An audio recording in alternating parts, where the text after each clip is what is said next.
Yes, it is Block of the Month. It is our very beginning of Block of the Month. Block of the Month is very special to us. It was our first ever show here at Natasha Makes. Gosh, January, that seems like a very long time ago now, doesn't it, Jane?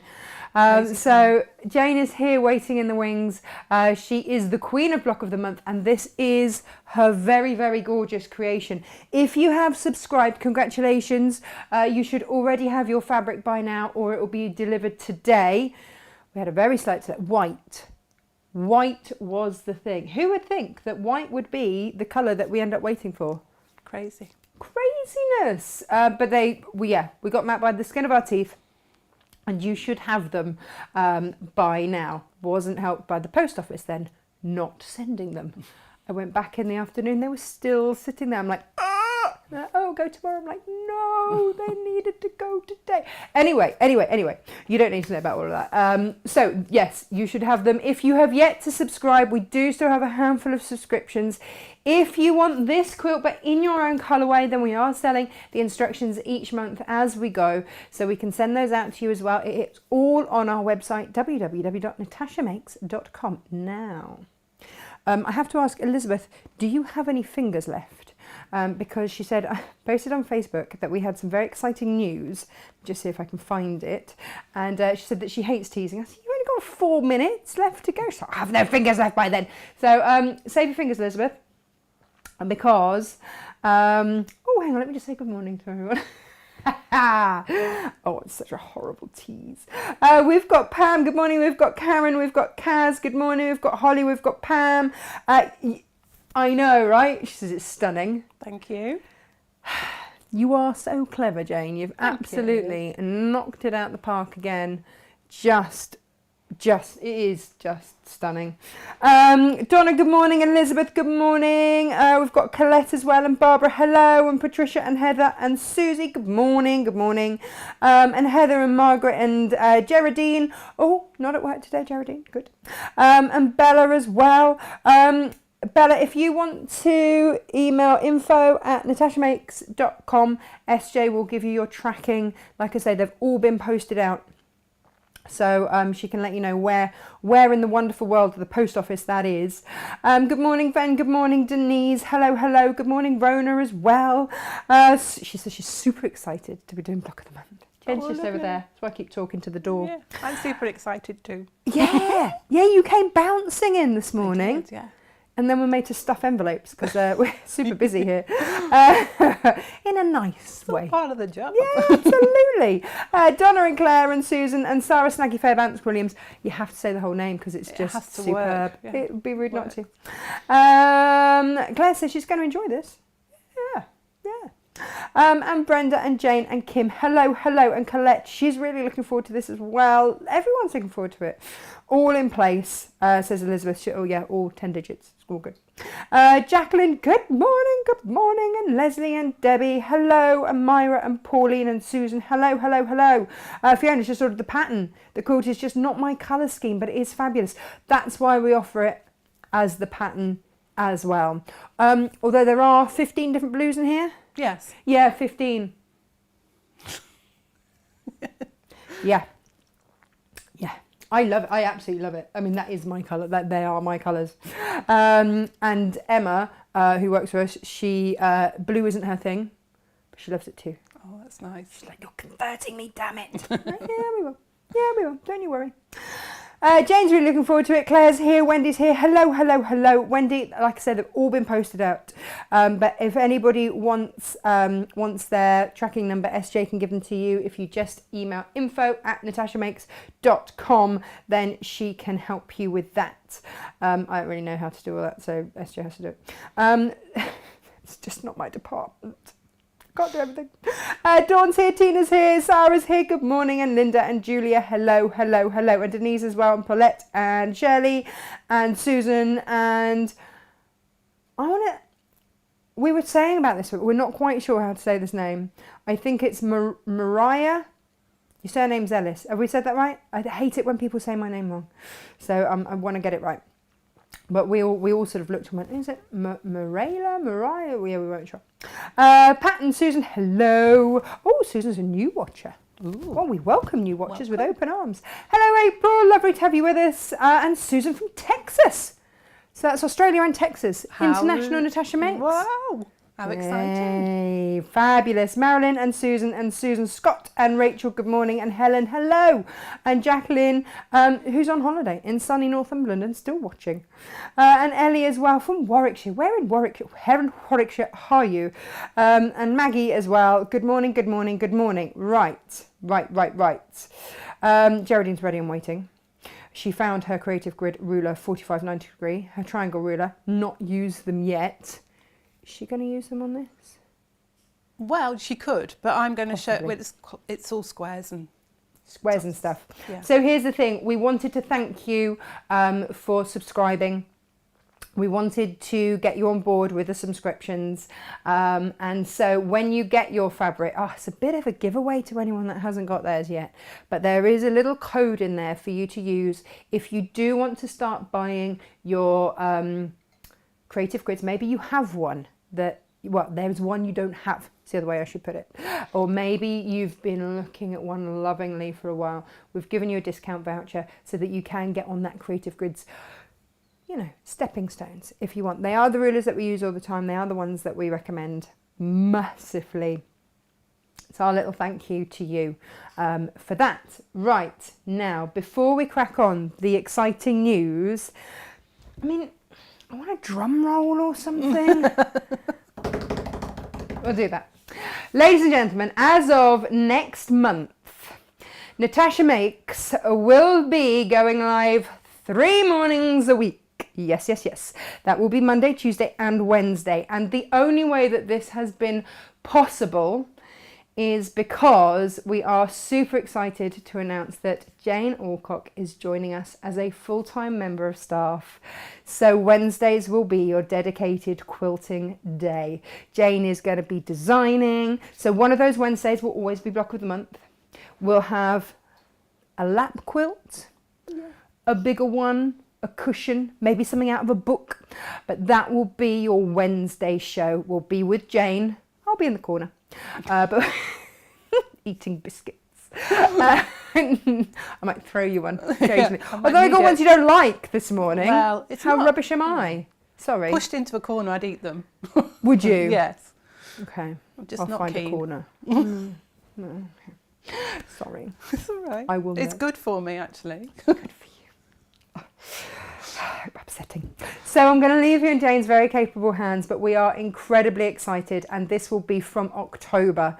So it's another morning to set your alarm for. Wednesdays will be a dedicated quilting day. Yay! Over to you, Jane. Thank you. Yay! Oh no! Hang on. Oh, hang on. I need my bitty thing.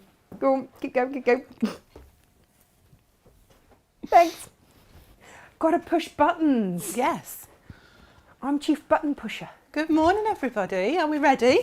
Oh, it's exciting. Just noticed you coordinate with your quilt this I morning. didn't realise that. Did you not realise? I thought that was done specifically. I'm like, Jane's so No. organised. It was a case last night of, I don't know about anybody else, but I've put on too much weight Yeah. over these last few Nothing months. fits. I don't know why. There's no reason. I've been just overeating. Might be the reason. And this is what fits me. This is a nice loose top that's comfortable. But yes, I do coordinate nicely, don't I? You with do my new beautifully. quilt? You could have got away with it. Yes. Yeah. Well, here we go. When we finished doing the block of the month last time, which was aimed at beginners, gently improving your skills as we went, Natasha said to me, can we do another one? And I was like, well, yeah, let's move it up a little bit. Let's build on those skills that we learned last time.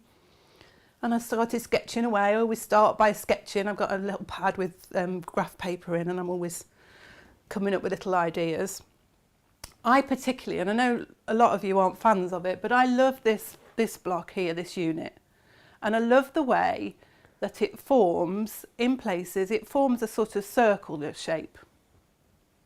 And many of you that are seasoned quilters will know that this block forms part of a quilt pattern that's called Storm at Sea.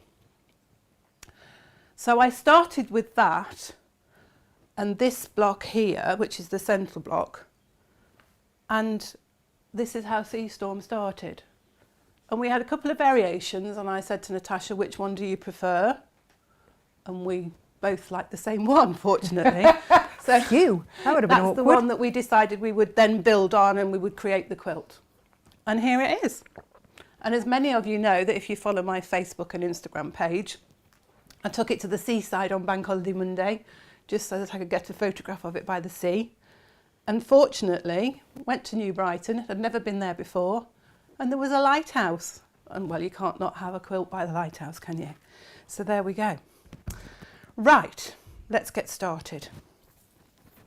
We have put together your packs. Comes in a lovely envelope like this, and I've been allowed to open this one. Oh yeah, the out-of-box experience. Yeah. So you will get in your pack beautiful set of instructions created by Josh. He's done a cracking job, hasn't He's he? amazing. He's just brilliant. He's stepped it up again, hasn't he? Yeah, he's just great. So you've got what is sort of like a graphic design of the block. I use a quilt design system called Electric Quilt, and it prints it out in a graphic form. So I send that to Josh just in case I never get round to making the actual block, but of course I do, because it's down here. Do you want, if I pop it onto that one? Yeah, There you go. we can show it on. No, here. Oh, do you want, yeah. No, where am I? Forward a There bit. I am. Yeah, forward a bit, So forward I a bit. get used to I can it. do close-up if you want. Do you want a close-up Could instead? do all right. I think people can see, can't they? Because we've got everything Well, here. hopefully they'll be So- opening their own. You've got what you need. Now, some of these fabrics here, you're going to have more than you need.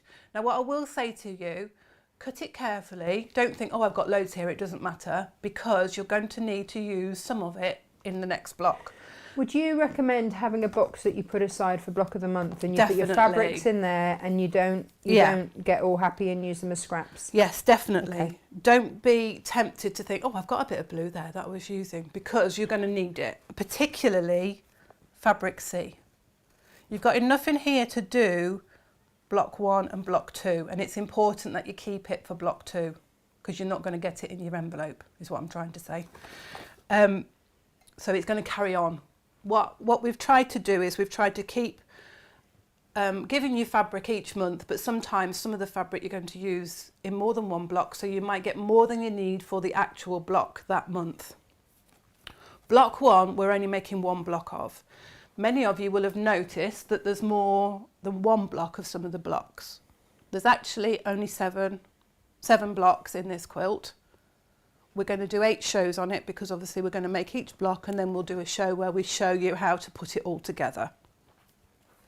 Because there's nothing worse than making all the blocks and then thinking, what do I do with it? So we'll have a show then showing you, talking about how we put it together. Again, I'm all for this. That's my design. You don't have to do yours that way. If you start making it and think, actually, I'd prefer to have this block there and that block there, do it. Create your own. It makes it yours, it makes it unique to you. And I'm all for doing that, because that's the beauty of patchwork. As you work with it, you'll see designs evolving.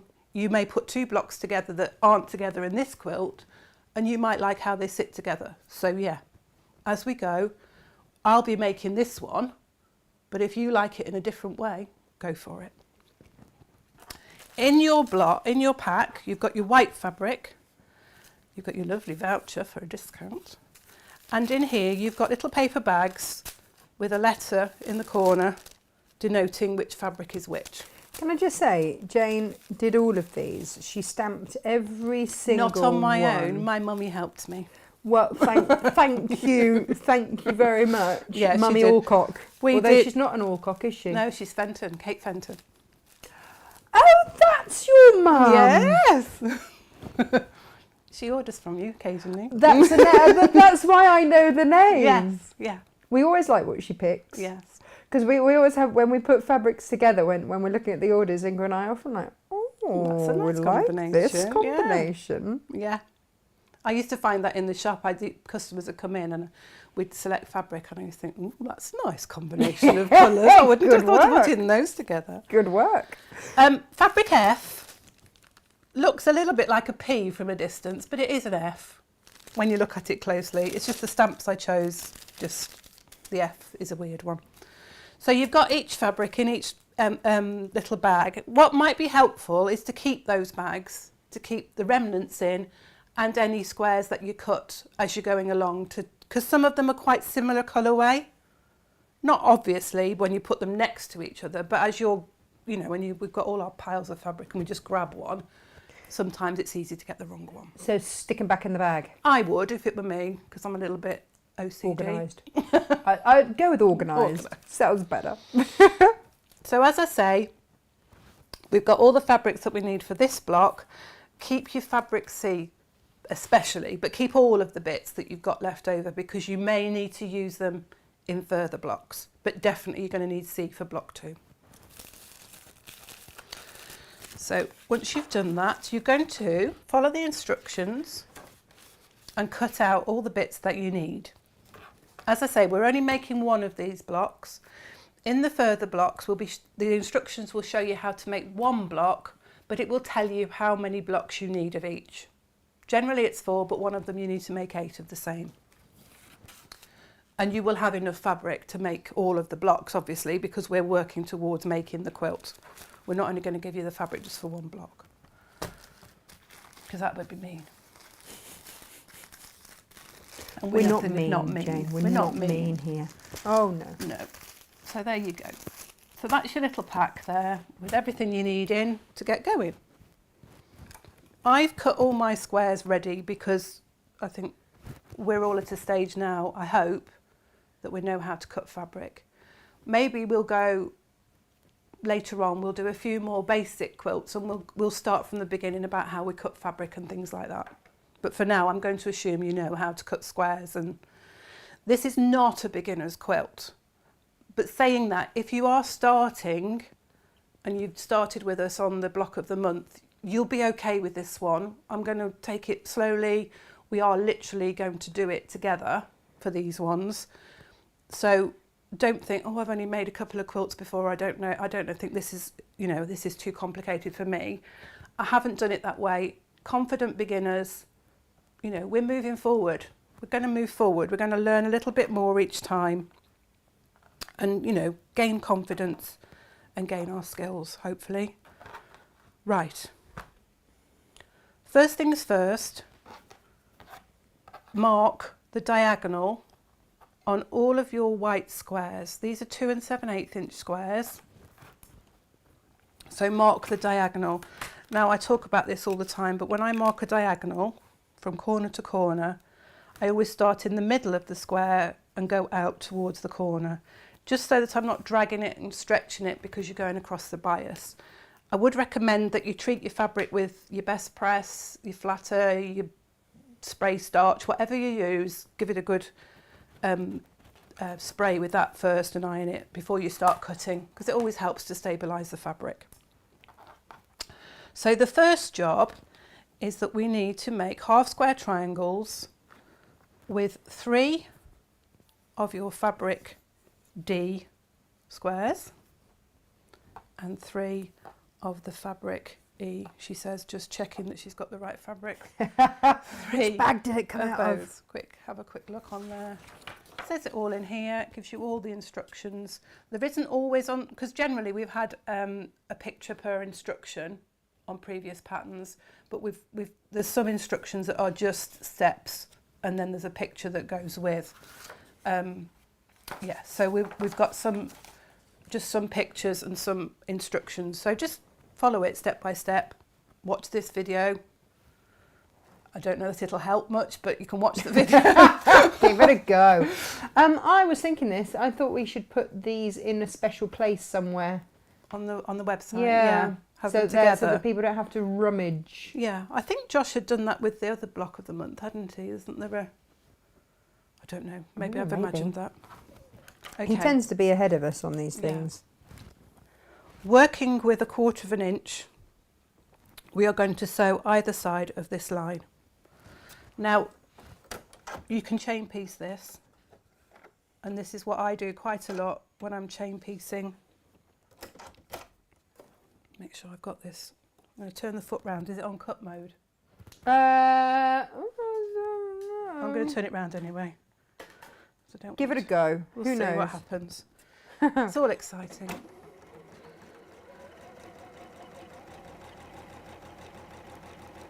So to chain piece, I'll go down one side of all the blocks put together. If you want to pin these, please do.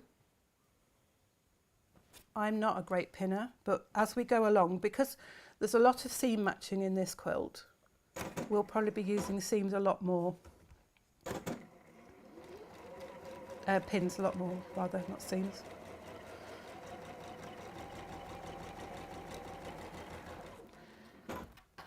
If there's anything, going back to what the thing that Natasha announced this morning, if there's anything that you particularly would like to see demonstrated, and I'm opening myself up for all sorts now, aren't I? Maybe I shouldn't. Well, you're not saying you'll necessarily do it. You're just saying if there's something. You know, if there's anything that you're thinking, actually, I'd really love to know how to do, then, you know, drop a line and we'll see what we can come up with. I guess the thing is, it's your show. Yeah. So, you know, you need to have. You know, I'm going to try and do a combination of basic and a little bit more advanced. But if there's anything that you feel, oh, you know, I'd really love to master whatever it is, or make something that looks like, we'll certainly try and help you.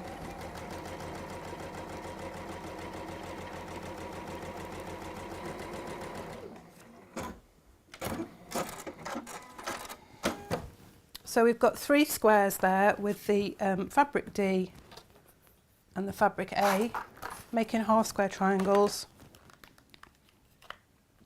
I'm just going to cut the threads in between those squares. We're going to cut those in half along that marked diagonal line.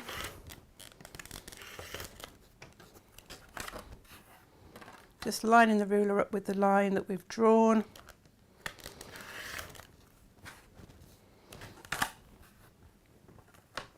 I'm going to say to you that you need to be fairly accurate with this quilt because there is a lot of seam matching.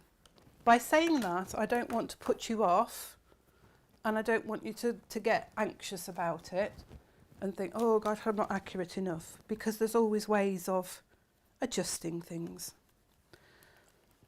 But what I will say to you is, you know, we're going to be trimming and making sure that our measurements are as close to what they should be as much as we can. Saying that, I'm a very much slam it together and put it together, and usually it works. But I think take your time at your initial stage of cutting. The more accurate you are at the beginning, the easier it is for your quilt to go together. So, you know, we've got 2 7/8 measurements and we've got 4 7/8 measurements in this. Just take your time when you're measuring. 7/8 causes a little bit of not confusion, but sometimes people get a little bit anxious about 7/8. And what I do when I'm measuring 7/8 is I'll go to the next inch. So it's 2 7/8. I'll look at 3, and then I know I'm coming back 1 on the ruler, and that's the 7/8 mark there. The creative grids are great because everything's marked in 1/8 of an inch. If you've got the, is it an Itsy Bits ruler? Itsy Bits, They're yeah. fantastic because they've got a really clear 1/8 of an inch mark on theirs. So they're always handy to have, particularly for these. The general rule for half square triangles is add 7/8 of an inch to your finished size of your square that you're going to make your half square triangle into. So if it's a 2-inch square, you want 2 7/8. If it's a 4-inch square, 4 7/8. It's always 7/8 of an inch. If you really can't cope with 7/8 of an inch, because some of us can't, it's too difficult to see, or your ruler doesn't have an 1/8 of an inch marker, go up to the next inch, so go up to 3, and then trim your square down. Because when it's finished, it should come out, this 2 and 7/8 should come out at 2.5. So that's what you're aiming for, is then the next half down. So don't get over anxious about it, is what I think I'm trying to say. Don't worry. Some people find it easier to do that.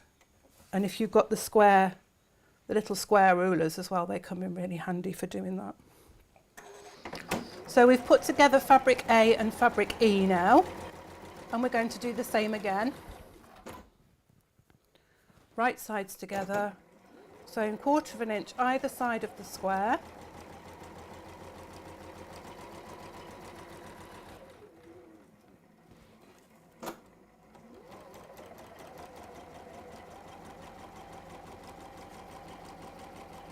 So we've gone down one side, and now we're going to just turn it around and we're going down the other side.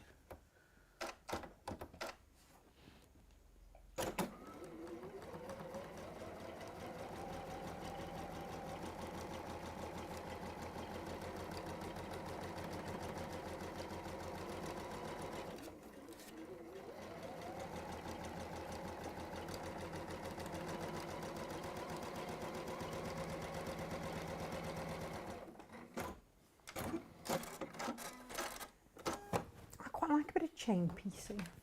It's very... I find it quite therapeutic. It is actually. It's a little bit of mindless sewing, which sometimes we all need, don't we? Just to relax our minds and let us just not have to think about anything. Particularly at the moment, because looks like it's going to start getting a little bit scary again. Let's hope we can all behave ourselves and keep this infection rate down.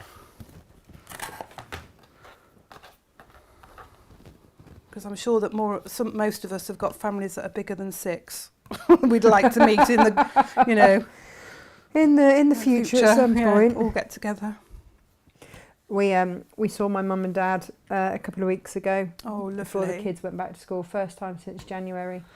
It's been I've been very fortunate in that Mum and I have kept in a bubble. Yeah. Anyway, so I haven't stopped seeing my mum, which I'm extremely grateful for, although we've kept our social distance from each other, and I have missed my hugs. Yeah, do you know what I think? I miss my hugs so much. Well, they do. It does a proper serotonin thing, doesn't it? A good Yeah. hug. But at least you've been able to see her. Yes, that's the main thing. That has been absolutely lovely. So we've got 6 of AD half square triangles, and we've got 6 of E. I've said E, haven't I? Right one? Yes. EA triangles. Right, so those ones we're keeping to one side for the next stages, so we'll put those out of the way.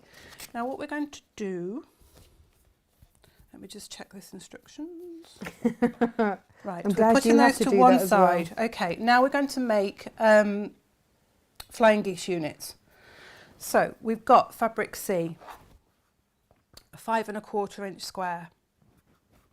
And we're going to put 2 of the A triangles, which we've got the diagonal mark on, right sides together in opposite corners. It kind of doesn't matter with the white, does it? Because both sides are... Yeah, I mean, it's very right difficult with a sides, plain it's fabric to tell wrong side and right side. Experts that I've spoken to have said you can feel fabric. There's a rough side and a smooth side on plain fabrics. But also if you look at the selvage, then you Yes. can tell from the direction that it's been clamped onto the loom. Yes, that's right. If you want to get that geeky and nerdy. But once you've cut the selvage off, good luck. Yeah. And I think, you've got a good quality fabric, and with white, you're not going to go wrong, are you? Well, that was my option, because I could get a lesser quality one and have sent everything out like weeks ago. Or I could wait for the good quality one. So Yeah. I waited for the And I good think- quality one because that was more important for me. Yeah, and also the fabric that we're using, the coloured fabrics, they're a North cut fabric. They're a beautiful fabric, and really, you want to keep the weight and the quality of your plain fabric as close to the pattern fabric as you can when you're sewing. It just gives your quilt or whatever you're sewing a better finish, really, because if you've got an open weaved fabric amongst a nice tighter weave quality fabric, then it's going to tell. It's going to pull in a different way. It'll But stretch also a bit more. As you're working with it, it's going to be slightly trickier, isn't it? Yes, So yes, it's got a different. It'll work differently too. I mean, we looked at trying to bring less expensive fabrics to bring the cost of it down. But I have to say, Jane, even the quality and the design on these fabrics is exquisite. Yeah, it is. And it's I couldn't match it. I went to lots of different suppliers trying to find a less expensive one. Couldn't find it, so I just thought, you know what? If you're making a quilt of that size, let's just do it in great quality. Yeah, and I think really, you know, we know when we're quilting, we're using quality fabrics. We're using 100% cotton, good quality fabrics. We're going to get a good end product. Of course. And let's face it, when you're making a quilt this size, you're hoping it's going to last for a while, aren't you, really? This is possibly an heirloom becoming piece. an heirloom piece. So, you know, you get what you pay for, as they say. We're going to press these triangles up and away from that larger triangle. I just went ahead then and just did it without telling you what I was doing. We cut through that middle line as if we were doing half square triangles. And now we're pressing those white triangles that we've now created up and away from the bigger fabric C triangle. Just be careful as you're pressing because you are working on a biased edge and we are pressing rather than ironing. So you're going to have two pieces like this. So we're now going to take fabric D, because that's fabric C, fabric D squares, and we've marked the diagonal line on these ones. And we're going to place those in the bottom corner that's left of fabric C. I always think that that shape looks a little bit like a heart. And at this point, if you're used to flying geese, this is a lovely no waste method for flying geese. If you're used to doing flying geese, you think, well, that doesn't look anything like a flying geese unit. What's going on? But it's a brilliant way of doing it with no waste. We like a no waste. And we love no waste. Yeah, either that or it looks like a super swanky corset. Oh, yes. Yeah. Very Madonna. Well, yeah. Why not? We all need a bit of Madonna Lynn in says our that lives. she's signed up, taken the plunge and signed up. It's her anniversary treat to her. Well to herself. done. Happy anniversary, Happy Lynn. anniversary, absolutely. And Geraldine would like to know what colour thread you're using. Well, I've just got a grey on my machine at the moment. I use a grey or a creamy colour whenever I sew my patchwork. I don't change my thread to match my fabrics. Most of the time, isn't it? Yeah. I just have a neutral thread, so a grey or a cream. I like to use a 60 weight, or if it's Aurifil, it's a 50 weight, the finest one that you can, because it gives you a nice flat seam when you press your seams over. Some of you like to press your seams open. If that's what you like and that's the way you do things, I'm not going to tell you otherwise. I press mine to one side. Again, there's no rules, there's no quilt police here. You do what you like to get your best result. Jane, since using our pressing mat though, that it presses much closer? Yes, I'm amazed by... When Natasha first showed me that pressing mat, I was like, okay, it's a bit thin. There was doubt. I saw the scepticism. It's fine. I saw it. But yeah, I love it. And it's just, it is amazing that you can press your pieces and it does give you a nice flatter seam and protects your worktop as well. I mean, you'd think a thin piece of cloth like that wouldn't, but it does. But if it's been used on Savile Row, Yeah, for I'm years going to and say years you can't and years. argue with that, can you really? I mean, you'd be a bit petulant if you did. Yeah. Yeah. So I've sewn 1/4 inch either side of that. Now you're going to have this bit of fabric over the top there. Don't worry about it. It's meant to be. And when you cut it through, it's the seam allowance. No, okay. So, you know, don't think, oh God, I've cut my square too big. It doesn't fit. It's supposed to be bigger. It does overlap. Oh, I've come and threaded. Oh, have you? Yeah. Foot down. Foot down. Yeah, I've got a else foot the down. needle threader won't. Yeah, that's the way to do it. And then Ginny's just joined us. Hello, Ginny. Ginny from Pitt and Weem. Isn't that just the best sounding place? yeah. Yeah. How do I get that to come down now? Do I just Down on the side, just here? up the side, up. Oh, Let's there. leave it. Yeah, of course. Oh, Has it done it? No, because I'm not in the middle, am I? That doesn't matter. Oh, right. Well, let's just do it So you again. go. So you've got to put it through, up. That's it. Hook it through and then up. Up there. There you go. Yeah. That's it. Nope, it's not going to do it. Oh, shall I come and do it for you? I'll show you. Everybody's is slightly different, isn't it? Yeah, mine It's- goes round a different way. There Oh, you I've go. done it manually. Have you done it? Yeah. You have to thread it through number It's around the top there. and then through there Yeah. and then up and then it does. goes. Yeah. Right. And we're all good. We're all good. Oh, I just found a chocolate finger on the side. How convenient. Lovely. Oh, and this is what we do, don't we? We change it back to the middle, and then we forget, and then we have to change it back to the 1/4 of an inch, because that's what we do. We do it all the Oh, time. yeah, We're all yeah. guilty. Stitch unpicker. There we go. Oh, Sarah Snaggy Fairbanks Williams got to go. Oh no! She's got to fix one of the machines. It's a Tajima industrial embroidery machine. Oh my gosh. Never heard of it. Sounds mighty. Yeah. She's not officially back at work, but she's the only one that's got the patience to fix them. That's saying something, isn't it? Gosh, Yes. that sounds super posh. It does a bit, doesn't it? Very industrial embroidery machines.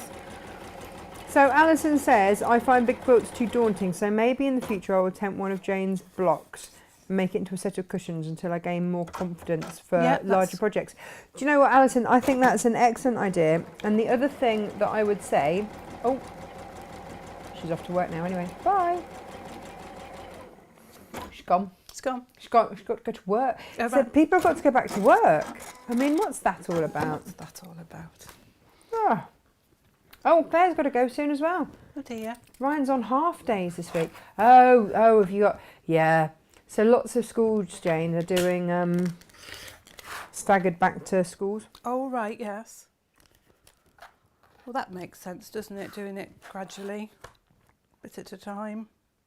I think any parent that has had their kids home for the last however many months would really just, Like them to go. Yeah. Do we have to stagger it, really? Yeah. Come So on. we're going to press these triangles now back away from the main triangle.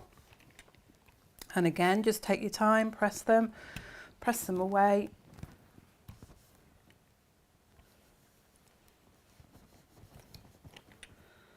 And you will notice that you now have flying geese units that have a C triangle on the left hand side, 2 with it on the left hand side, and 2 with it on the right hand side.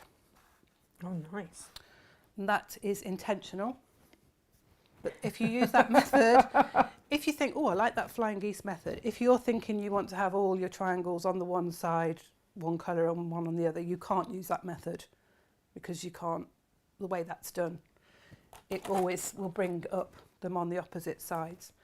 Now what I'm going to do is I'm going to trim these down now, only so that I'm removing that little dog ear there. Okay. And just Alison says she's still listening. What were we going to say? I was only going to say I think that's a really good idea, but also do look back at the show that Jane did about quilt as you go, because then it's less daunting. You just do like a 12-inch block, quilt it, and then join the next block on. Yeah. So you can do that. Cushions would be stunning. So you can just buy the instructions if you want to and do it in your own colours and all that. So when I'm trimming these down, I'm just lining up one of the horizontal lines on the ruler along that point to the point, and a 1/4 of an inch either side. Right. Just so, I really am just trying to trim off the dog ears, to be honest. I don't really want to trim off any of the fabric. If you get a little sliver like that, that's fine. But just take your time and make sure you have got that 1/4 of an inch. Because that's your seam allowance. I think I might have munched into my microphone a bit. Do you? I've been asked what I was eating. Whoops. Sorry. It was a chocolate orange finger. They were on special in the post office this morning when I went down to take all your orders down. So I've just trimmed those down. So that's the flying geese units, and you will have 4 of those. Instructions are there. Right, so now we're going to join these half square triangle units together, and we need to have 3 sets that look like this.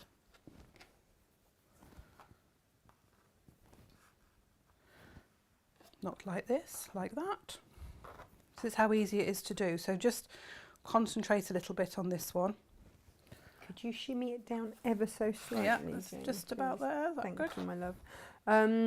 Geraldine would like to know if you're using steam or not. No, I never use steam on my iron when I'm pressing. It's always a dry iron.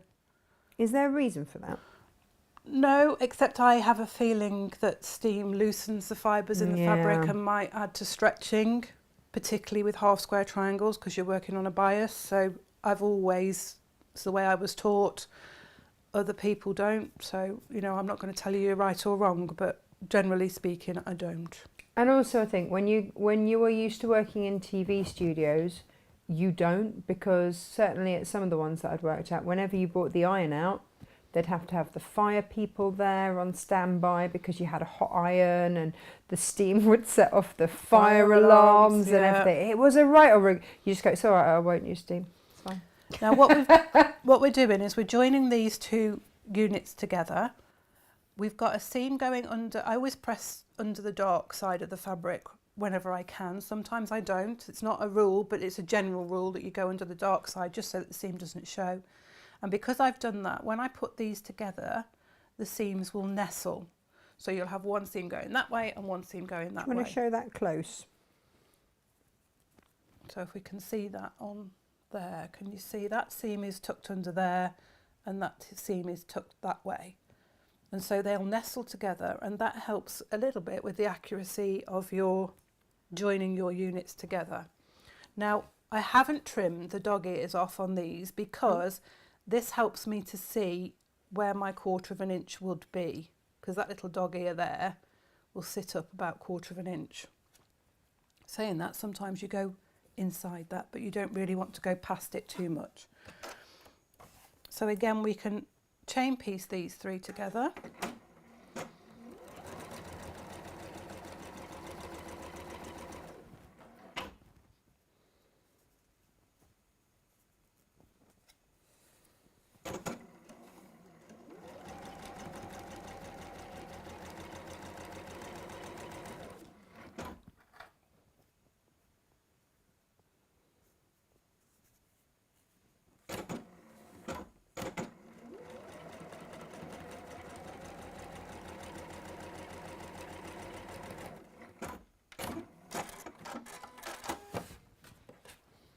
So we'll just cut those apart now,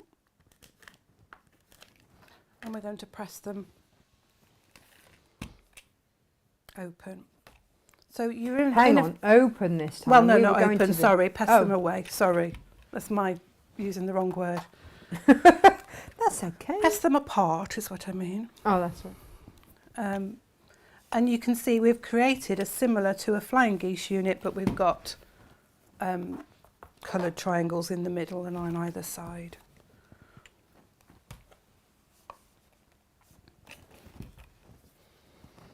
So you've got that, and we've got a nice meeting of the seams at the top here. It might be a bit wobbly at the bottom, but it's this point that we really want to have nice and crisp together. Now I just need to look at the instructions because we then change it to the other way around. So we've got the units, the DA units that way, and the AE units that way. So if I scoop that up there, you can see that's the opposite really to the way these ones are. And again, they'll nestle together because the seams are in opposite directions, and we're always putting the A fabric on top of the coloured fabric.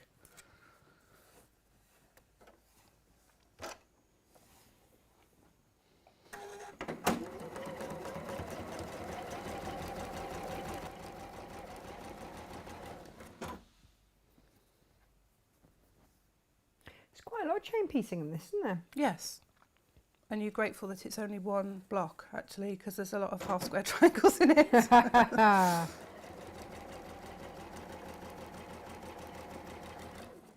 It reminded me, when I was creating it, it reminded me of waves. Well, I guess given that it is the Seastorm, that's pretty good.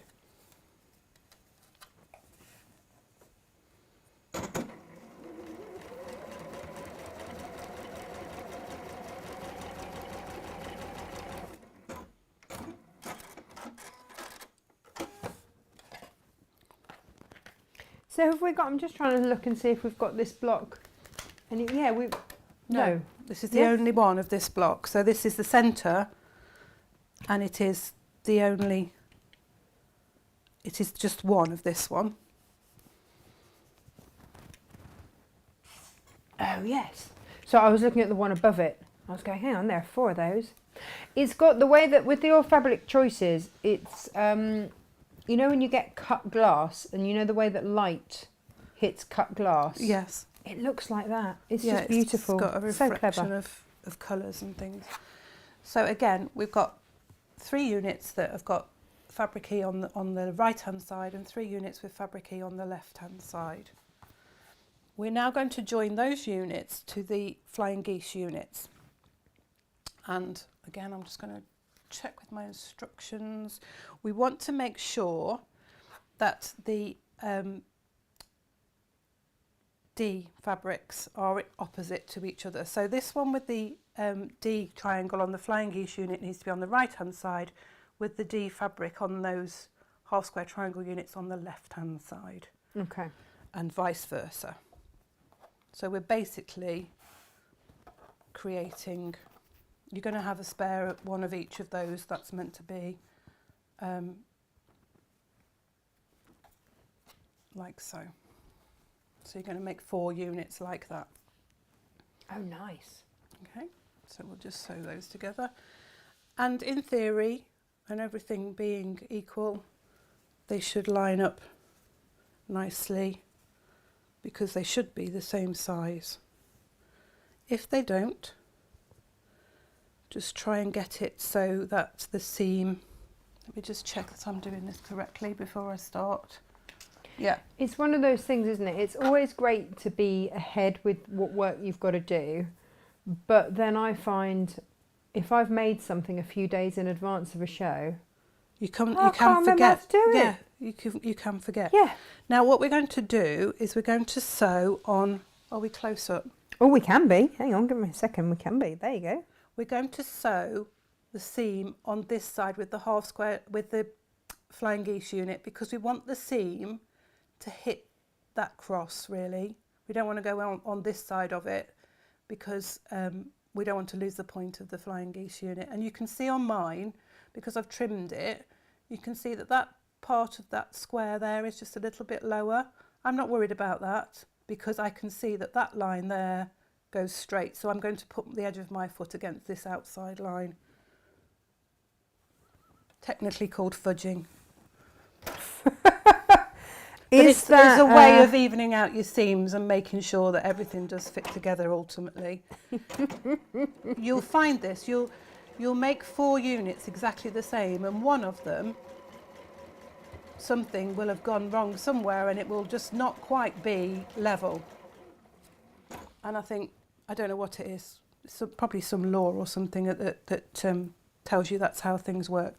Now I don't know if you can see on this unit, there's quite a big difference there.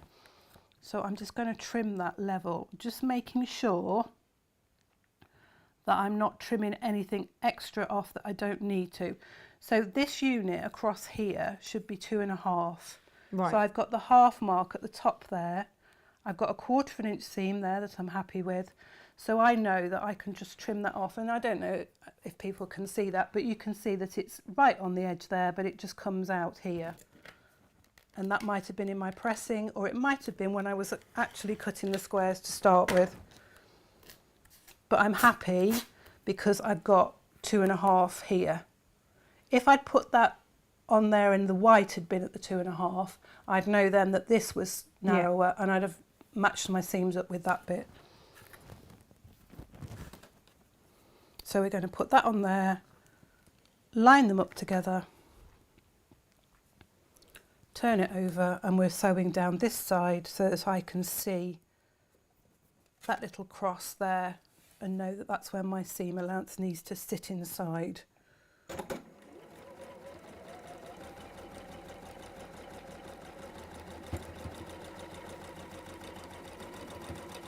And again, you know, chain piece it, saves time, saves thread.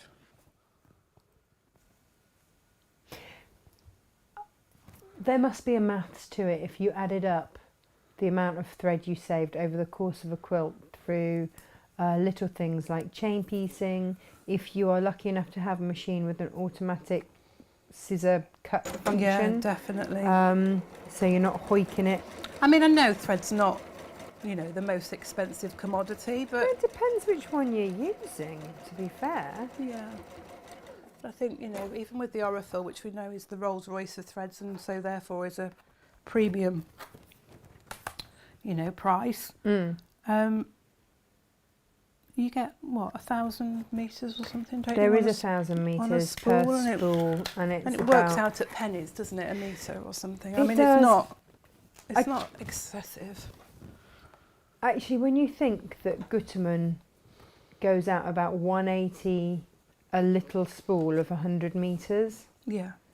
I think, you know, equaling out the price, isn't it, really? Yeah. Oh no, suddenly Aurifil looks like great value for money. Yeah.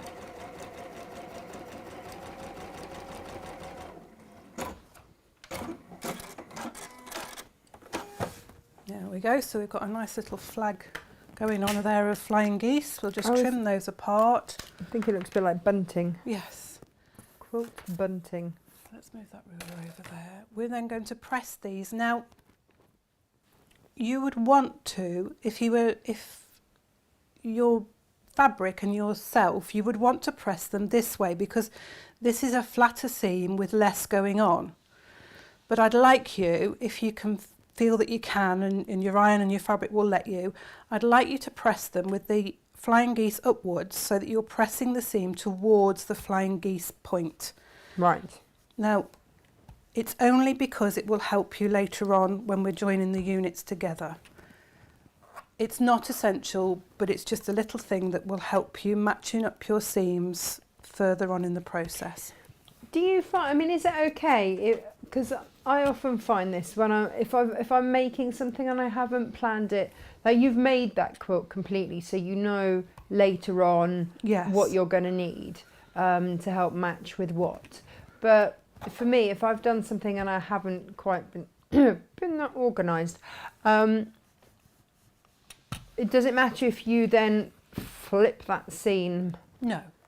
It's going to be easy to do. When you come to it, you might be able to do it. It's as long as you haven't sewn it. Yeah, if you press it, it just helps. Okay. So you've now got 2 units with the flying geese with E triangle on the right hand side and 2 unit with the flying geese at the bottom and the E triangle on the right hand side. So 2 of each of those. I don't think I should have sewn these together because I got carried away. Because I'm like that. Rachel says, is it possible to have an overhead camera for the putting together or lining up? Rachel, we try our best with our camera angles. We are limited with some systems as to how many cameras, and finances as well, how many cameras we can actually afford to have. Yeah. We have to remember that we're still an infant company, aren't we? When it's like...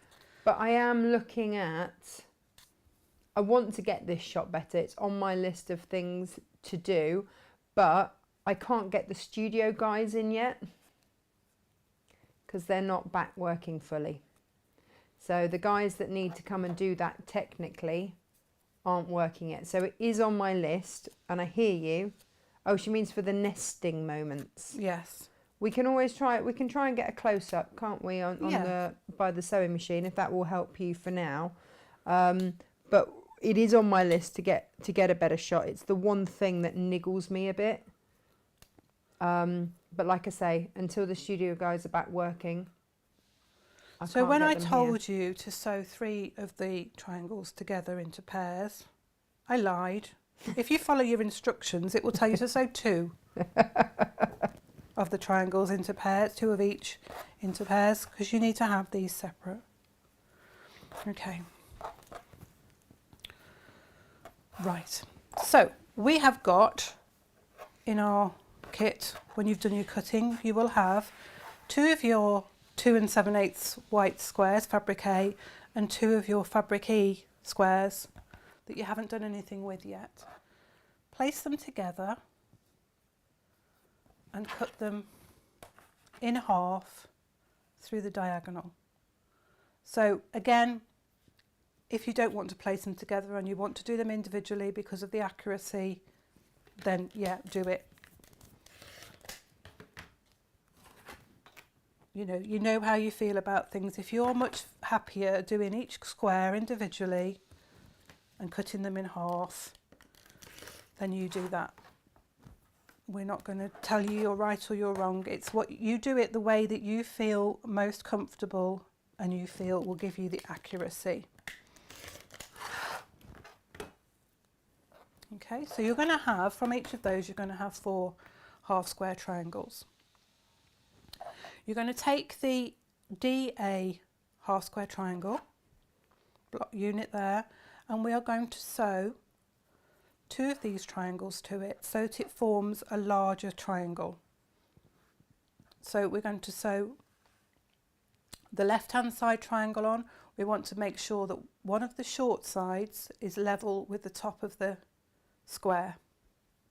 Okay, so we put it on the left hand side, line it up. I'm just going to measure this because I've got quite a big gap on that side there, so I might have not put my seam on properly. No, I haven't. When you're measuring, are you just measuring to make sure that it's 1/4 of an inch?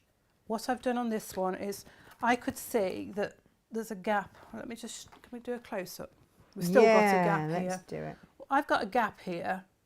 So obviously when I put my squares together, I think I probably cut these squares slightly too big. And that's okay because they'll cut down. So when I put them together, I've got, you can see here, there's a seam, the colour is not level with each other. So I put it back on the mat, and I know these squares have to be 2.5 inches square when they're finished.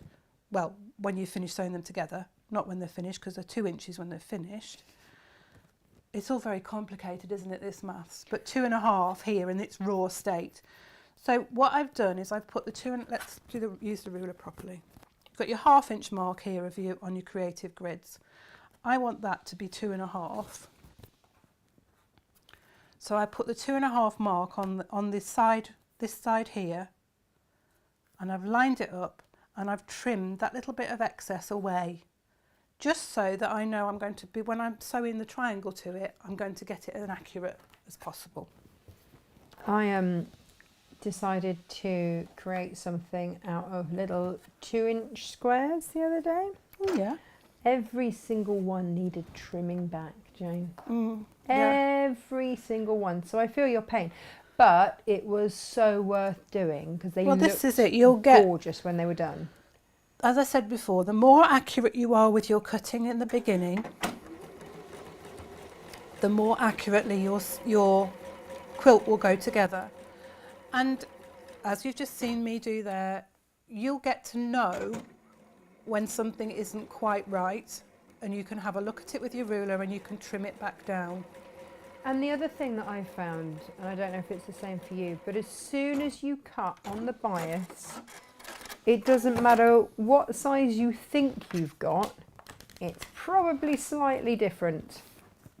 And your fabric moves when you're sewing as well. It will move. It just does. So just don't beat yourself up over No, it. I think that's the message, isn't it? It's Yeah. like if it happens to someone as experienced as yourself, and this is what I've always told myself. I've worked with experts for years now, and I've seen all sorts of things go right and wrong. Yeah. And it's allowed me to just take the pressure off and go, look, it happens to experts. It does. It's gonna It does. happen to me. It's gonna. I think you'll speak to anybody. One of my teachers is Barbara Cheney, and people in the quilting world will know that Barbara Cheney is up there. She's one of the leading experts in all forms of patchwork and quilting, as is Chris Francis, who I was lucky enough to have as my other teacher. Yeah, you've got a good pedigree there. Yeah, they're very much of the opinion that it will go together. You know, don't fret about it, because people get very angst about, oh, it's not quite together, you know, and you'll look at it and you'll be like, oh, you know, it's like 2 threads out or whatever. In the grand scheme of things, when you're looking at a full quilt like this one, if you wanted to go up to this and look at it really closely, there's a lot of seams that don't match. But in the overall scheme of things, It's the beautiful. pattern is there. And actually, in the comments, I haven't heard a single person go, oh, well, that block there, out by a couple of threads. Yeah. Because let's face it, when it's on your bed or it's on the back of your sofa, You can just put a cat on that bit. yeah, It's fine. and you're 3 feet away from it, and it's the 3-foot rule. If you can't see Oh, it from okay. 3 feet away, Yeah. it's not there. Do you know what I mean? It's not even The a thing is, thing. when we're doing it, we're right up against it. We can see every little thread and every stitch that's not quite right. But when you put it together and you've got it quilted, That's so true, actually. That's so true. and, you know, we're not doing it for a competition. We're doing it for ourselves, or to give to somebody that we love. And if they love you back as much as you love them to make them a quilt, because let's face it, you've got to love someone a lot to give them a quilt, because there's a lot goes into it. Yeah, absolutely. They're not going to be bothered that there's a seam out here, or there's, you know, this point doesn't quite match, or you've lost that point all completely. So we've sewn the other triangle onto the other side of that square. Again, on the short side of the triangle, they overlap slightly, and this has come together beautifully on that one to form Nice. what is in effect a half square triangle. And the same with this one. So we've got 2 that look like that, and we're going to do the same with the AE half square triangle, but this time we want the E side to form against the white. So we're going to put that one there and that one there. If I scoot these over slightly, I've got that better into. So we're going to nice. make that one like that, and exactly the same with that one. I think sometimes it helps to lay it out on your mat as you're sewing, Yeah. because you can see, because it's very easy to turn one triangle round or sew the wrong side. It's just frustrating. It just moves, doesn't it? Yeah. It moves from And it there can to move there. from here to the machine as well. So But that's where, when you're putting a whole quilt together, Cape's quilt wall is so Yes, fabulous, because we run out absolutely. of room on our desks. yeah, I mean, before you came in, it was a bit of a manic tidy up job, because I'd been prepping for my Hochanda shows and stuff. So it's always like, clear the decks of it. And so we don't always have that luxury of having a large workspace. no, Or it doesn't matter And, how big your you know, workspace is, you end up with a 6-inch square to work in. I don't have a beautiful big craft room, sewing room. I have my dining room table. And a lot of us do sew at our dining room table and have to move everything off so that we can eat occasionally. It's not a dining room table anymore, it's my sewing table. Yeah, Like- TV dinners. We're just going to have to eat it off a tray on our knees. My my gran was very put out when her husband retired, because all of her art and everything she used to have to move. She said, well, the marriage vows were for better, for worse. No one mentioned lunch.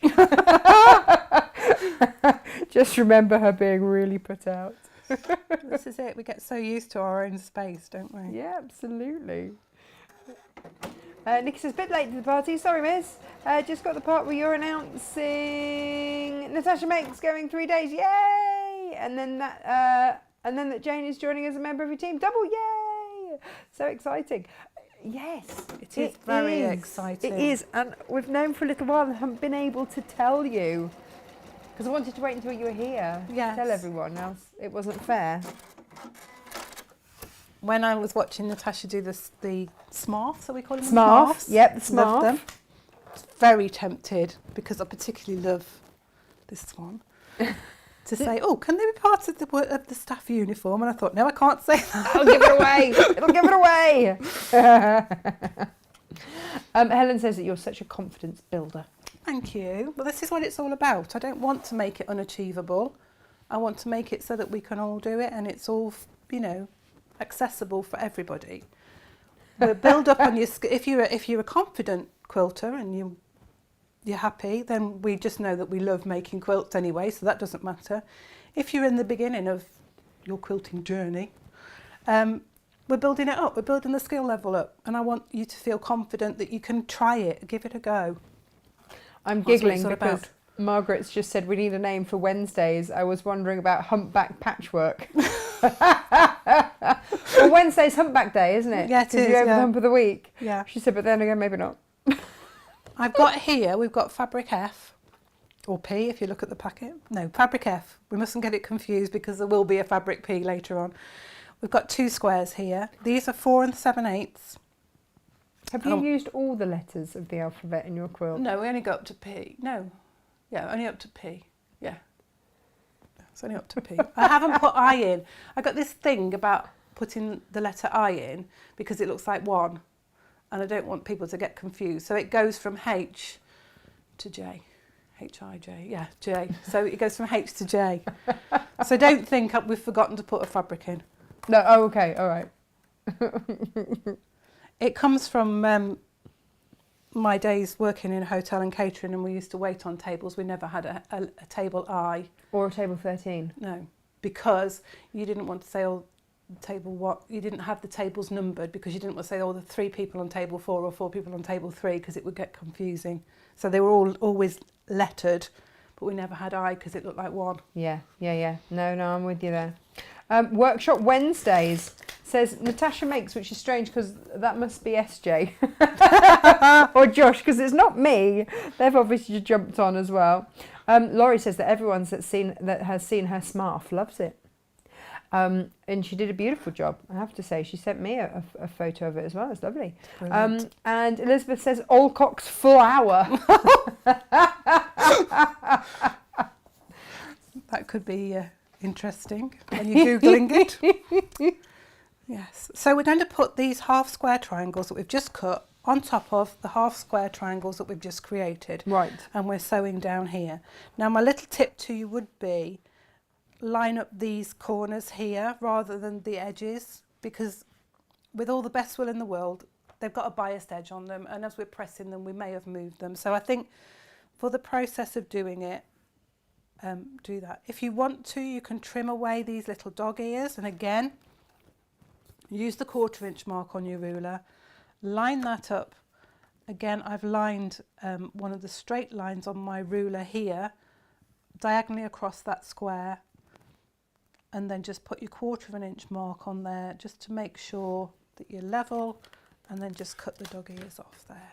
And again, it'll just help maybe with lining things up. I'm a bit of a lazy patchworker, and so I don't tend to cut off dog ears and stuff. I just leave them there because they're just going to go into the back of the quilt. Nobody's going to see them. And again, we can chain piece this. Now, just take your time because you're working with 2 biased edges here. Yeah, I mean, and so let the machine feed it through.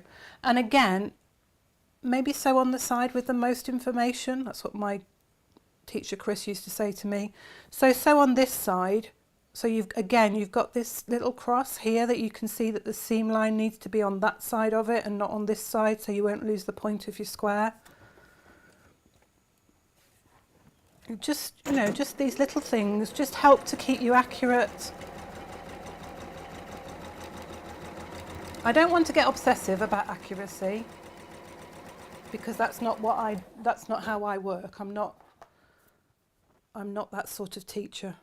I know there are teachers out there that would make you unpick if your seam was just a fraction out and all sorts of things like that. I'm not that sort of teacher. I'm a very much a teacher that will encourage you to sew it together. Get it sewn together, get it finished, and enjoy it. the more you do it, the more accurate you're going to get, the more you're going to find little things that help you with your accuracy, little things that you find as you go along, you know, with your seams nestling. Sometimes even the dog ears help you line things up. So, you know, as you do things, you find things that help you.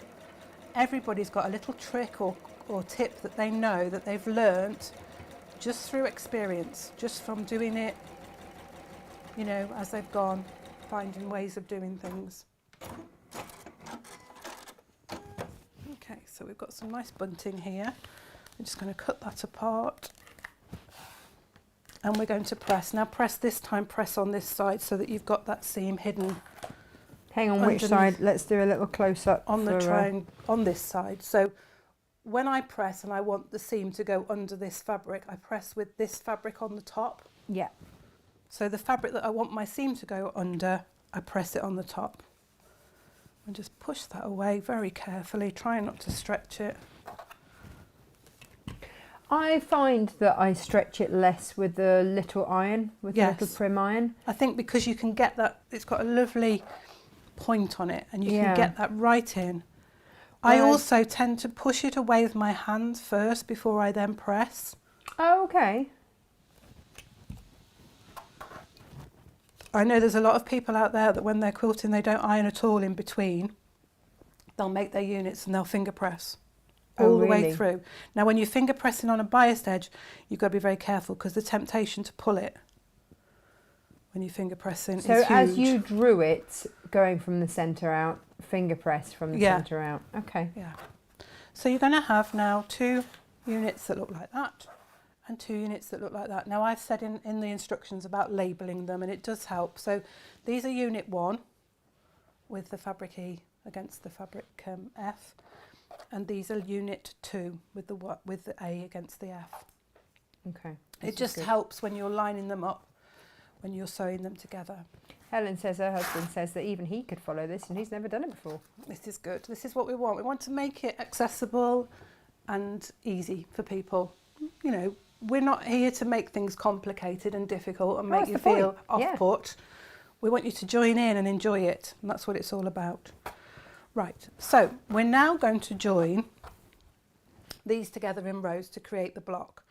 Now, we want the units, the flying geese units that we made, we want the one with the fabric E, if you like, on the right-hand side.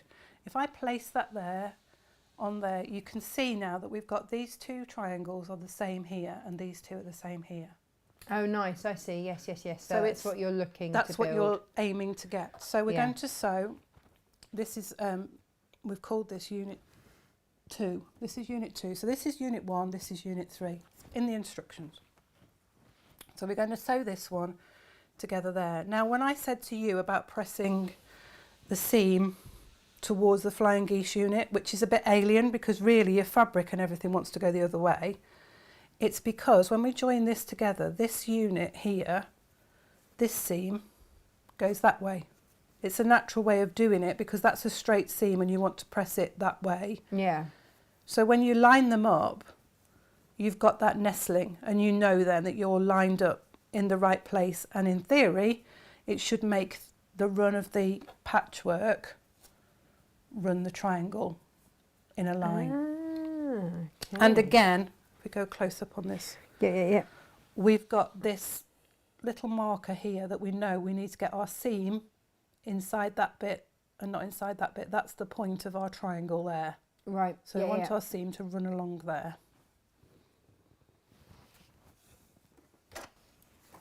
And again, we can do a bit of chain piecing here. If you want to pin it at this stage, if you feel it'll help you, then you pin it.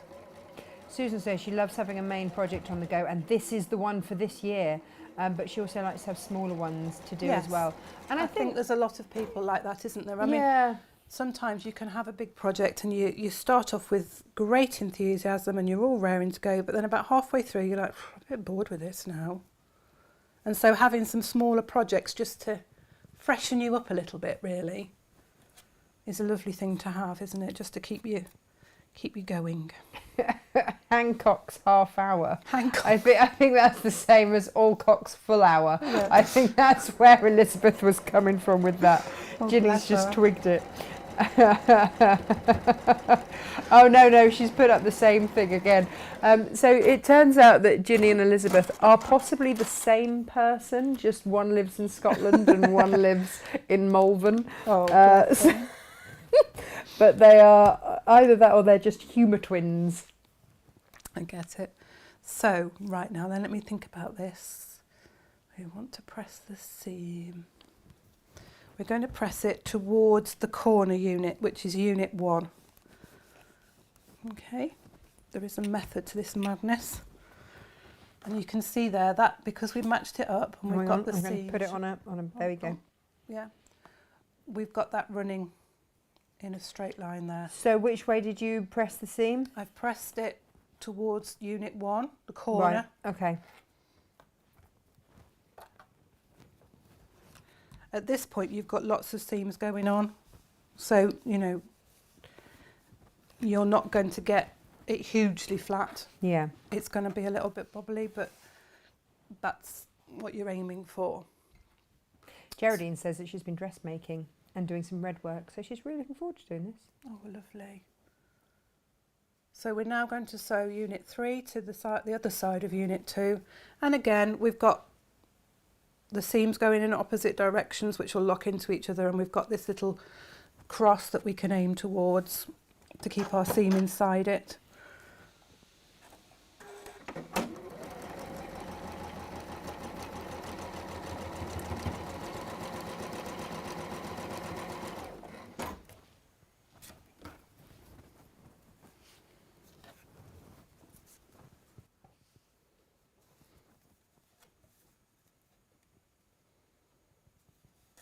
Oh, the suspense. This all goes quiet. Yeah, I know. Ginny says she loves being a humour twin. It's now a thing, clearly. I don't know if it was before, but it is now. They've either SJ or Josh has managed to put up a suggestion box on Facebook comments to suggest what to call our Wednesday shows. Oh gosh, we could end up with anything. So you can imagine, can't you? Yes. The Crangle is going crazy and putting up all sorts of things. You see, Elizabeth, I don't know. Josh is in Wales, so I don't know if he's got. I don't know if it's him or if it's SJ doing all these things. I'm just going to sew that seam over again. For some reason it didn't quite catch, so I'm just going to go back and just sew that little bit there. That's it.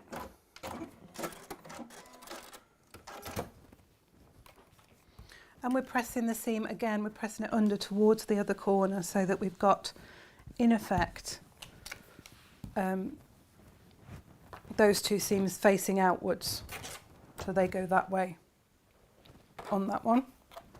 So they're both going towards the corners. Like Bambi on ice. Yeah. Now, there's a little bit of discrepancy there with that seam.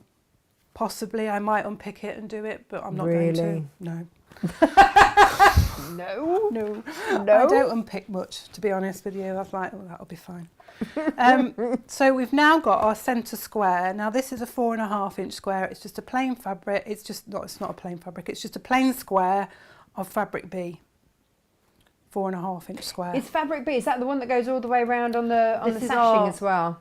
Sashing fabric, which is a bit gorgeous. And so I've brought it in. There are little the quilt, snippets of it, just a little bit in there, just to bring it all together. I repeat, 15 shades of blue. Well, 14 shades of blue and white. 15 fabrics. We're now going to sew these to either side with the flying geese against the centre square. So that's quite a straightforward one. Flying geese either side, and you'll get your fabric-y fabrics facing in opposite directions. Again, this is the beauty of patchwork. They're the same unit, but when you put them that way, they look like they're different units just because of the fabrics. It's just amazing. I love the way patchwork works. So we're just going to line those up, and we're just going to sew a straightforward 1/4-inch seam down either side. Karen says she's very tempted by this. She did her first ever quilt during lockdown, Into the Woods. Ooh, that's Missed a nice lot of one. points, but loved it. I don't think it matters. No. And using it instead of a duvet. I've dress made for more than a few years. So not new to sewing, just patchwork and quilting. I think if you've got those skills and you're used to working with fabric, you're going to be absolutely fine. I was going to say, there is a big difference between dressmaking and patchwork, I know. But if you have the patience... The skill base is there, Yeah. isn't it? Yeah. Geraldine would like to see your quilting. Is it ready for people to see your quilting close up yet, or would you... I don't mind you looking at it. It's not finished quilting. I've quilted the very minimum on it just to get it together. I'm going to do a lot more, so I'll be taking it home with me this afternoon and doing a little bit each time. So each time we come together, you may notice a bit more quilting on it. You may not notice it because sometimes the quilting doesn't actually show. It's just there to enhance it. So, Geraldine, it's whether or not you want to see it now or if you want to wait until there's a bit more on it. But I'm happy to... You happy to share? Show it, yeah. Because I wanted to take it to the seaside, I did the minimum that I needed to do on it, just so that it would be held together to be photographed. I don't know if everybody saw Jane's photo on Facebook, but basically she planned an entire trip out to the seaside, bearing in mind that we lived in the most landlocked part of the country, and you dragged your poor husband along. Yeah. He was made to go too, just to photograph the quilt. I hope you managed to give him an ice cream or something, or fish and chips or something. We had chips.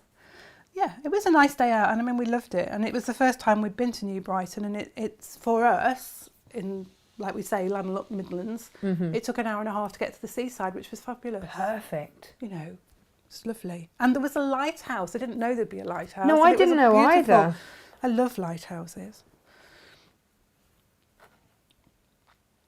At first I misread and thought you'd gone to Brighton, and I Yes. was like, I don't remember there ever being a lighthouse in not a Brighton. I lighthouse lived at there for Brighton, years. beautiful pier. And So- then I didn't know there was a place called New Brighton. Yeah. Sorry. So this middle row, we've put the two flying geese units on either side of that centre square, but this time we've pressed the seams towards the middle. Right. And this is so that when we come now to join the rows together, we can line them up and the seams will nestle there, so that we've got that. And because we've pressed that seam that way and that seam goes that way, you've got a little bit of nestling going on here as well on these side ones. So again, if you want to pin it, I'm quite happy with the nestling holding it together. You know, we all know what we prefer. Some of us are pin like, you know, all the time. I'm not a huge pinner, so I don't bother so much.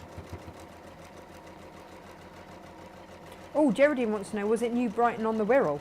Yes. Oh, fabulous. She said they're great walks along the seafront. Yeah, and it's a beautiful place, and it was so lovely, and you can see the Liver building across the estuary, because it's an estuary really. It's not really the seaside, I suppose. If you were going to be pernickety, it's an estuary.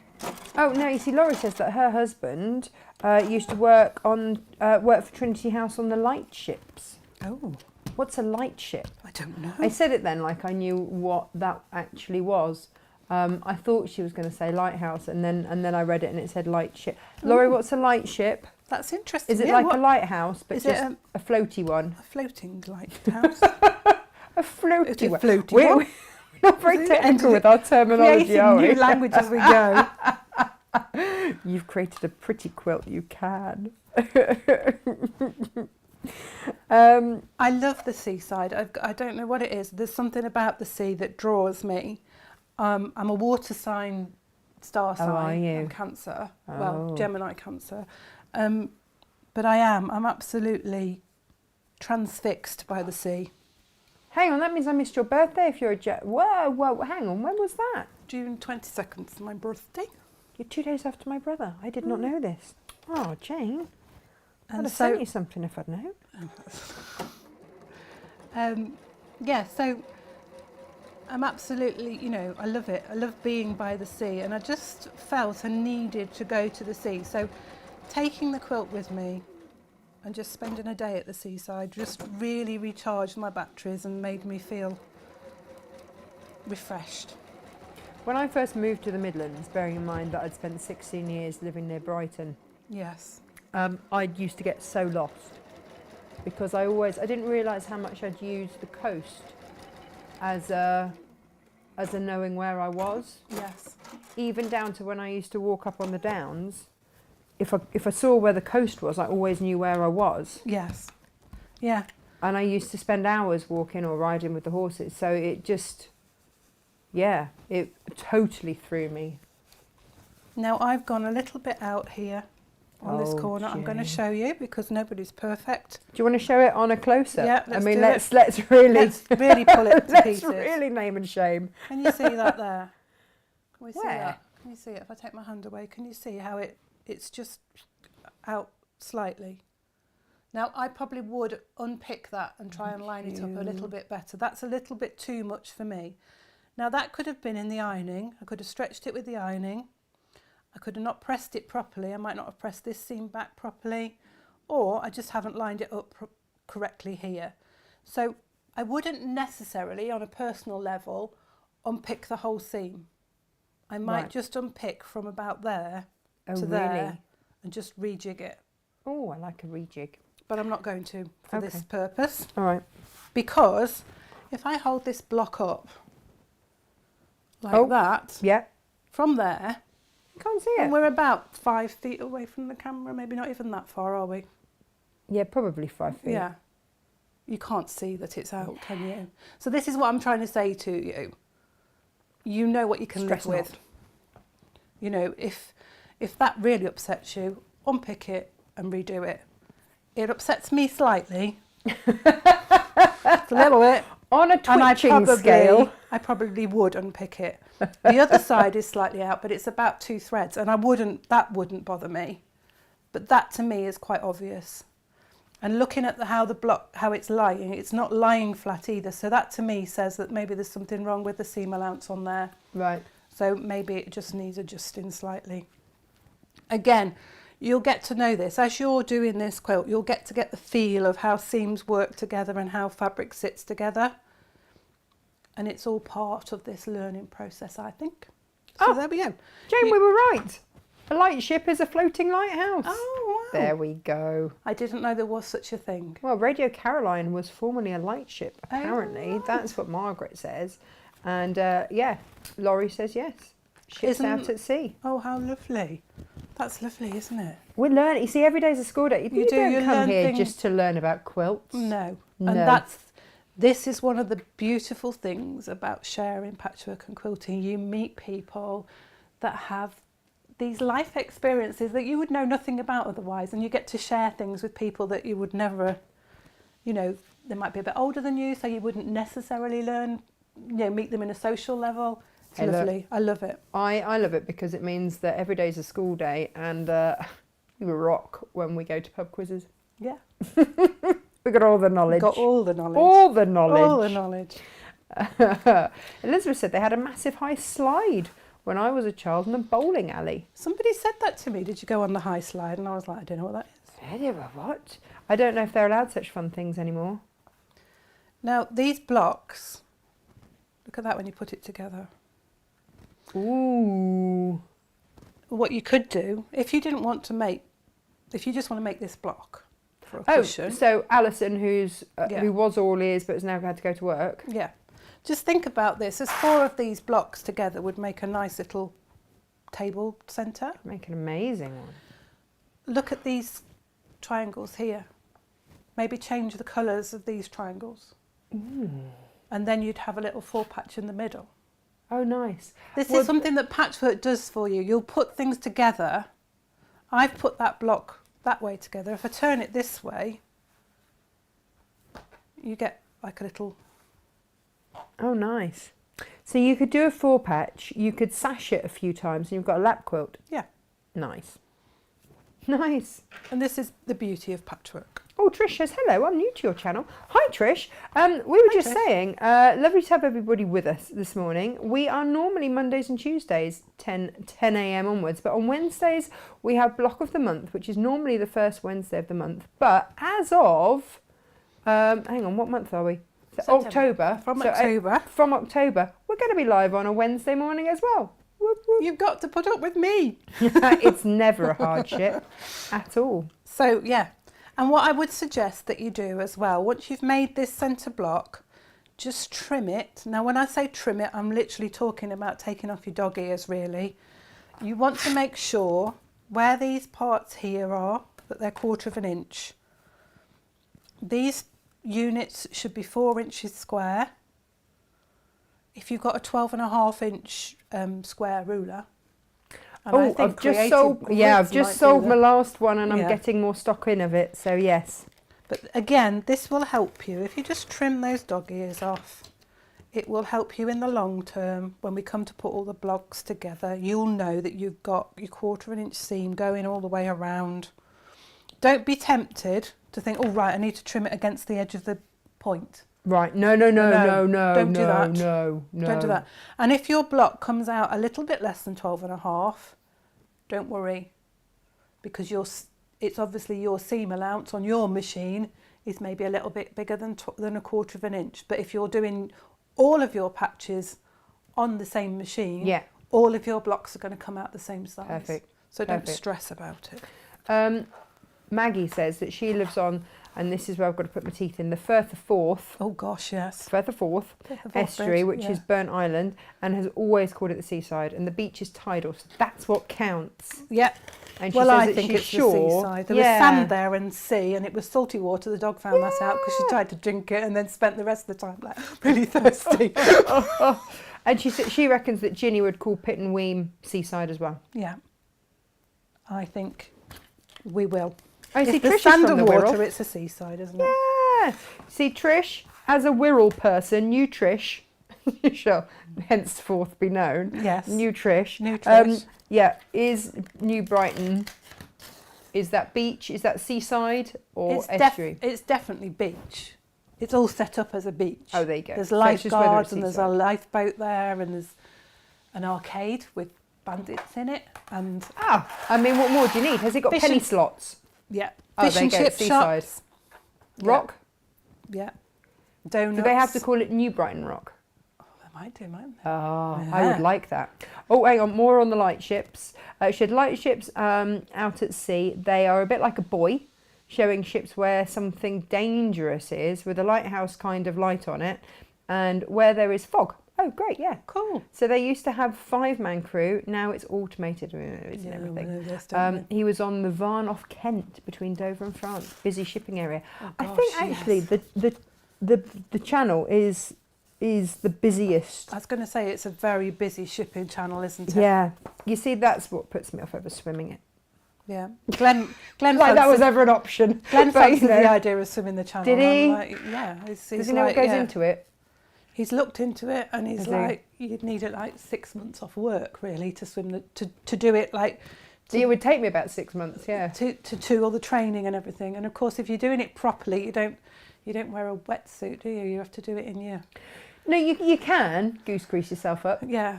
You can wear when Davina McCall did. She did it in a wetsuit. Yes. And because her coach was my Olympic coach. Oh right. So yeah, and he's friggin' awesome.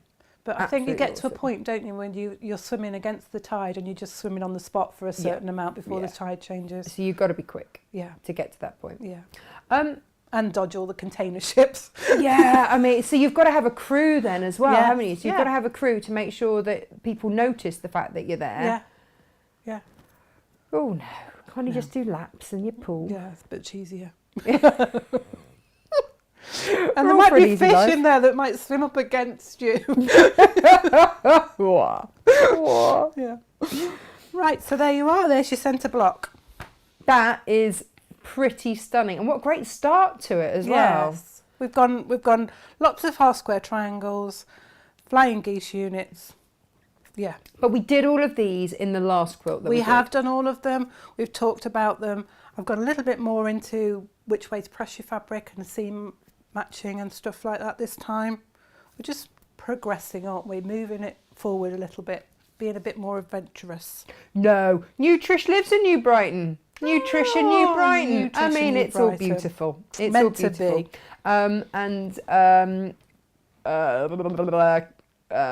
Elizabeth's saying I should take the kids there. Oh no, Geraldine's saying I should take the kids there. Oh yes, you should, because they've got a pirate ship, Oh, have they? but it's not a pirate ship. Who was it? It's Was a laughing? beautiful little area of a play area, and it's got like climby rope things and bits of driftwood standing up, and there's a lovely poem, and there's a ship's wheel, and it's just that. But the poem says about using your imagination, and it's written from a child's point of view, and it said, "I went to a pirate ship today, but nobody saw it."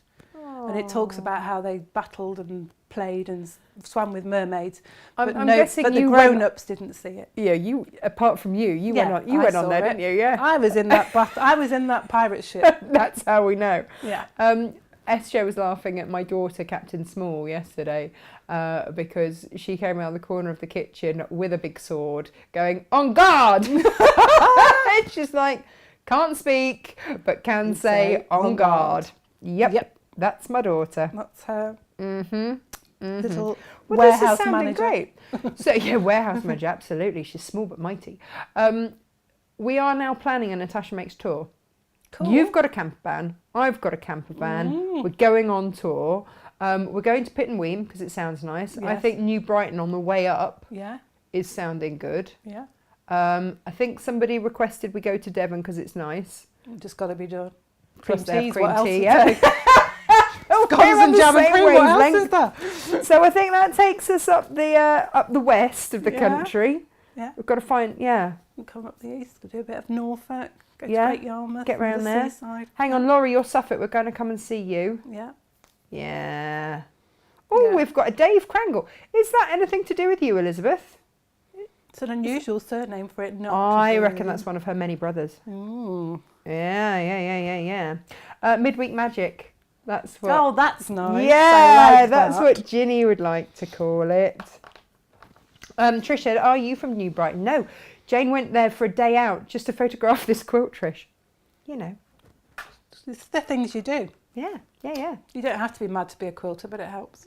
Yeah. O&P Silver, who make those beautiful rings. Oh yeah, Lou. I love Lou. They said that Devon is lovely today. I mean, Devon's lovely every day. Yes, I can imagine Devon's lovely in the rain. It's not so bad here. The sun's trying to come out, isn't it? It's trying. It's trying really hard. It's trying. I used to work in Devon at Heartland, so right on. And there would be some days I lovely. couldn't actually see the end of the field that I was mucking out. But yeah. Oh, we could do the New Brighton Pavilion as part of our road show. Hang on, I didn't say it was a road show. It was just going to be like Calm down. a cake tour We're already going for scones. with a bit of fabric stuffed in the back of the fun bus. That's as far as I'd got. Hang on. Oh, dear. Road show. Road show. Oh, bless. it's an awfully long way from Pitt and Weem to Devon. Yeah, we weren't going to do it in a day. No. It's fine. We'll We're take going our to time. take a time. Yeah. Oh, hang on. Laurie says that we could see the oldest lighthouse in England in Lowestoft. Oh, right. Oh, there we go. Yeah. We're off. We'll do a lighthouse tour. Yeah. And Cornish cream teas. Isn't there an inland? Is that an inland pier that I'm thinking of? There's something that I don't know. Maybe it's not a lighthouse. Maybe it's a pier. There's an inland, like what you would Ooh. expect to see at the seaside. Oh, okay. I don't know where it is. Susan Sott says we should go to East Sussex for the stolen motorcycles. Where's that? I mean, I'm a Sussex girl. There used to be, oh gosh, where was that? There was a car place that you could go and look at old cars and stuff. And they always had peacocks, and I forgot what it was called. It's up towards Uckfield way. There's the motor museum, isn't there? But that's a bit more. That's Coventry, isn't it? Yeah, Coventry way. It's on there. There's a lovely villagey town place that's got a miniature village, and it's got a car museum, and it's got Brum. Brum lives there. Begins with an S. Yes. I know. Yes. Okay. All right. Right. Susan says, sorry, Gremlins, visit East Sussex? Well, yeah, because my mum and dad are in East Sussex, Susan, so if we're doing a tour and we don't go near there, there'll be trouble. And also we'll have June in East Sussex. She's Eastbourne. They've got a pier. There we go. We can pop along there. And if we go along to Hastings, we can pop in and Brandon on Cave. Perfect. They'll make us cake. They'll make us cake. Brandon's an amazing cook. Yes, I can imagine he is. He was a chef. Yes. Yeah. So yeah. Oh, Wigan Pier, says Joanna. Yeah. We can do a bit of Northern Soul dancing while we're at Wigan Pier. And Rita says, bring the roadshow to Glasgow, please. It's getting Not bigger. at the moment. Hang on. What have you got in Glasgow? Oh, they've got House for an Art Lover in Glasgow. Oh, yes. Isn't the Remy McIntosh? That's the House for an Art Lover. Yes, Yeah, that's the Remy McIntosh place. It's stunning. Yes. And Claire says, come to Norwich. She has Wi-Fi, so we can broadcast from there. Yes. It's going to be a full 2 weeker, isn't it, SJ? Yeah. SJ's coming. The lighthouse in New Brighton is called Perch Rock. Oh, we're learning. My geography is dreadful, so you guys are really helping. Yeah, New Trisha's got to go. Bye-bye. Bye-bye. And Pam's daughter lived in Uckfield. Lovely part of the world. Yeah, you see, I've lived all over Sussex. But Uckfield I didn't go to. But I used to go to they had a tiny little cinema there. And then they had an ice cream parlour just up the road, so we used to have ice creams and Lovely. Yeah. What is the date of the next block, please? Good question, Deradine. She's on it today, isn't she? It's the first Wednesday in October. Yes, whatever that is. First or the second or something. It's quite early on in the month. Yeah. O&P were in a battle last week. Oh. I used to fence near Battle. What's that, SJ? 7th. It's the 7th? 7th Oh, is it? October. Yes, Oh. October starts on a Thursday. Oh, there you Right, go. so we're on the 7th. Lovely. Okay, Jenny Jackson's watching us. Morning, Jenny. She says, come and see me. Yes, we'll go to Brighton, no problem. Yeah. We love Brighton. They've got a pier. It's all good. It's all good. Laurie says she's going to take us out for a meal. Hey, look, if there's cake, we'll bring a cake. You don't have to take us anywhere. We'll bring cake to you. It's fine. We'll just invite ourselves. We're just coming to everybody's house. We don't have to go out. We're just descending on you. Well, that moved quickly, didn't it? It did. Where's that gone? Guys, thank you for watching. And Jane, Thank you for so sharing much. today with me and sharing my exciting news. And we'll see you next month. Perfect. We will see you on the 7th. Thank you, Jane. Thank you, everybody else. I'll see you on Monday. Take care. Bye-bye.